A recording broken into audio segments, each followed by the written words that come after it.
If you're interested in my videos, please subscribe. I thought first time I cover a fan video on this channel would be about the Lion King because I said I will do it, or about Sonic the Hedgehog because of the huge amount of Sonic fan games out there. And yes, I will do the Lion King fan video this year, but that will take a while because there are more than a few Lion King fan comics to read. So for now, let's cover the fan video of a franchise that is relatively smaller, God of War. I am sure there are more interesting stuff to talk about, but for the moment, the only one that I am aware of is this God of War fan game called Bit of War. It's called that because it is an 8-bit game. An 8-bit reimagining of God of War 3 to be exact. I still haven't covered God of War 3 yet, but don't worry, only the first few minutes are similar to it. And that is because this game seemingly aims to be in line with David Jaffe's vision. You guys probably know that he is the director of the first God of War game. And almost each God of War game has a different director.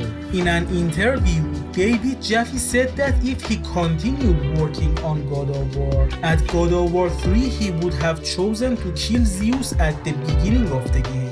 And during the rest of it, Kratos would kill gods of other mythologies like Norse and Egypt. And this fan game will do this exact thing. This game is also what if God of War was an NES game. So yeah, this game is on an even smaller scale than God of War Betrayal, and there is nothing wrong with that. This game is God of War meets 8-bit Mega Man, and that is actually awesome.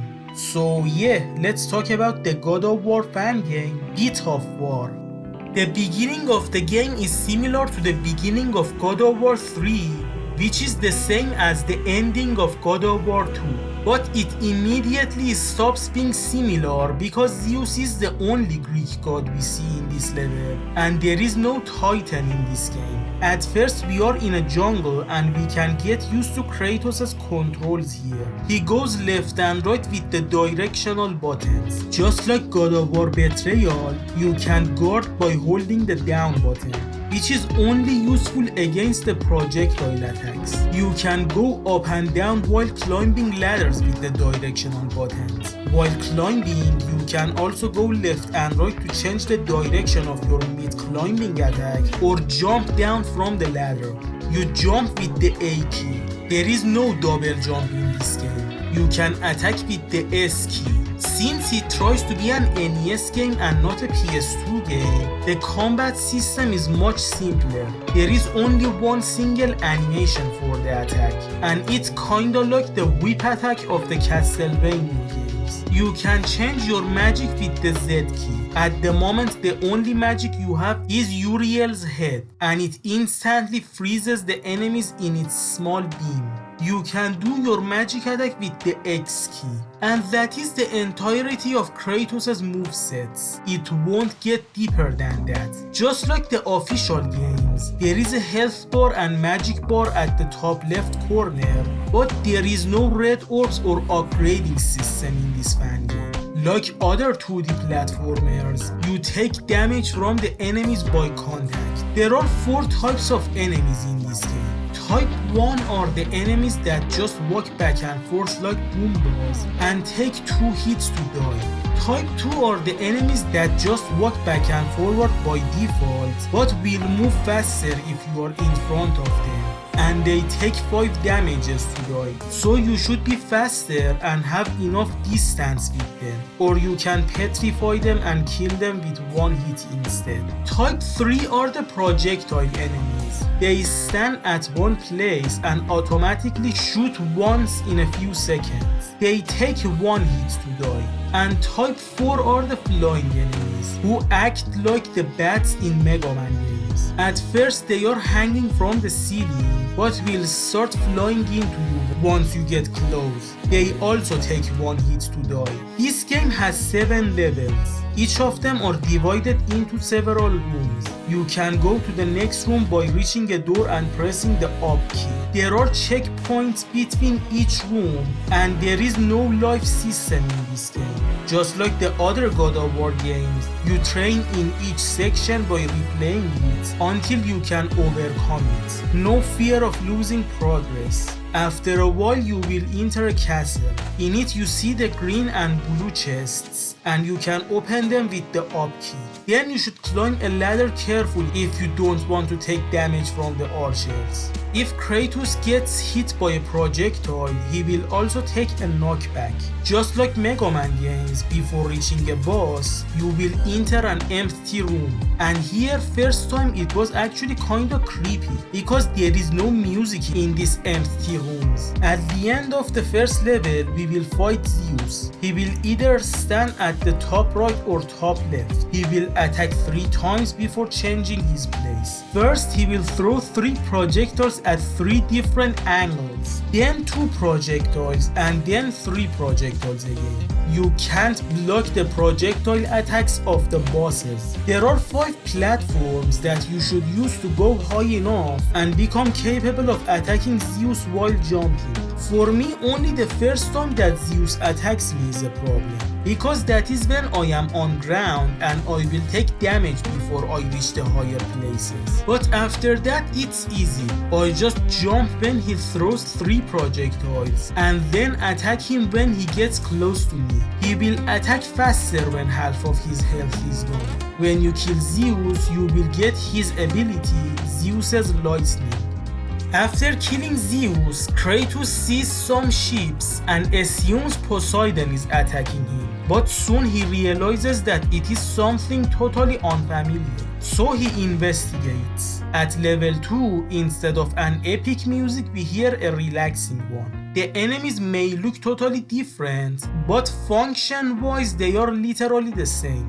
We are in the sea fighting on many ships. It's a Viking themed level. When I enter a ship, I start using Zeus's lightning. It's a projectile that goes straight up until it leaves the screen and it hits every enemy on its way once. At the end of this level we fight Thor. If it wasn't obvious before, now we know that we were fighting Norse enemies in this level. Once you realize how Thor works, it is pathetically easy. Again, just his first time attacking is dangerous to me.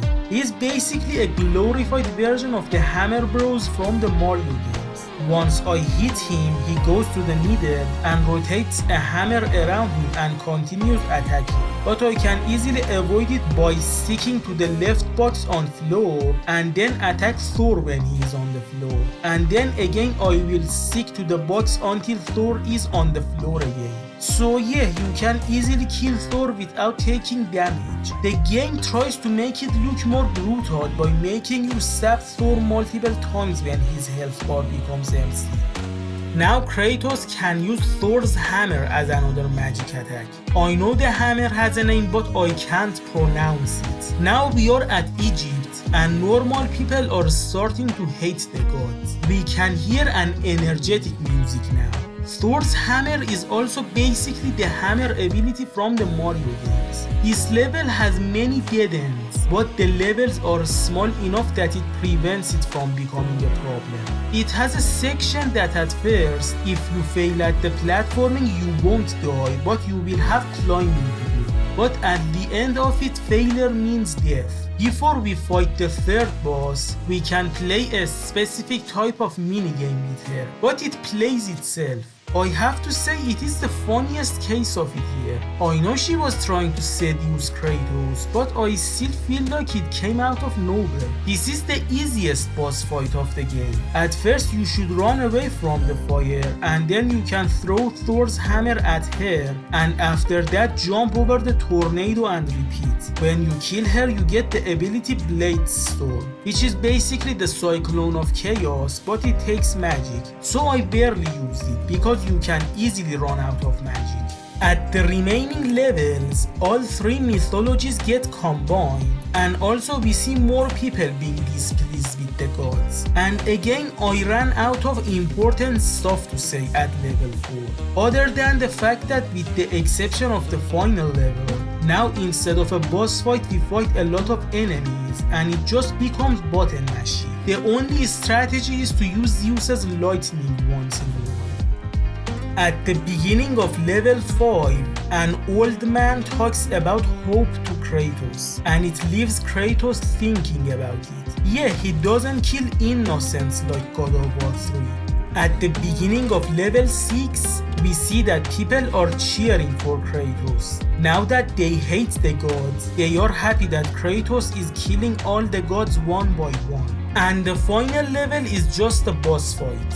Seemingly the rest of the gods were killed off screen, and now Kratos feels empty. At first he is walking and we can hear the sound of the sea. Before the final boss, we see 2 blue chests and 2 green chests. But one of each was enough because they always completely refill the bars. Like Zelda 2 on NES, Kratos should fight a shadow version of himself at the end. All his hatred comes out of his body, and now Kratos should fight it. It is also kinda a boss rush because first he attacks like Zeus, and then like Thor, and then he attacks in his own way. First he attacks with the blades, and when he takes damage he will do the Cyclone of Chaos magic. I also attacked him with the same magic. You should just know when to jump over him and it becomes a piece of cake.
So yeah, that was the game, and it was a cute little game, which is all it needs to be. It is just a fan game. The developers didn't make any money out of it, and they used their spare time to make this game. I should be thankful that this game exists in the first place. But if I wanted to compare it to God of War Betrayal, I would say God of War Betrayal is better just because of how better it looks and because it's a little bit deeper. But again, that would be an unfair comparison. Because again, you know, this one is a fan game, but that one is an official game, and it was made by a bigger team and there was money behind it. It was a commercial project, so yes, I shouldn't really have done that. So yeah, even though this fan game is simple, I still like it. You know, combat wise, it's not that deep, but you know, it was supposed to be an NES game, you know. Most of the games of those consoles are simple, and that is why I love them. Also, you could say that the game doesn't look good, but I will say that the game, for a quote-unquote NES game, this game actually looks good. Yes, there are some NES games that look much better than this game, but there are also many more NES games that look much uglier. So yeah, this fan game is a simple and small game, and I love the simplicity of it.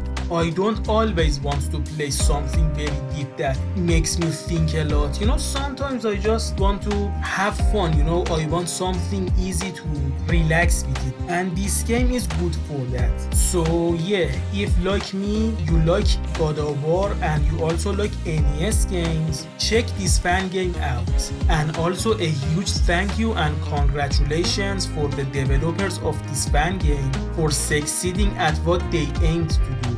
With that being said, I will still kinda continue this 2D momentum, and next time I will talk about the God of War comics. So if you are interested in it, or other God of War stuff that I'm going to talk about this year, or retrospectives on other game or cartoon franchises, subscribe to this channel so that you won't miss my next video. I've been Bashir from Retro Cafe, and I thank you all for watching this video.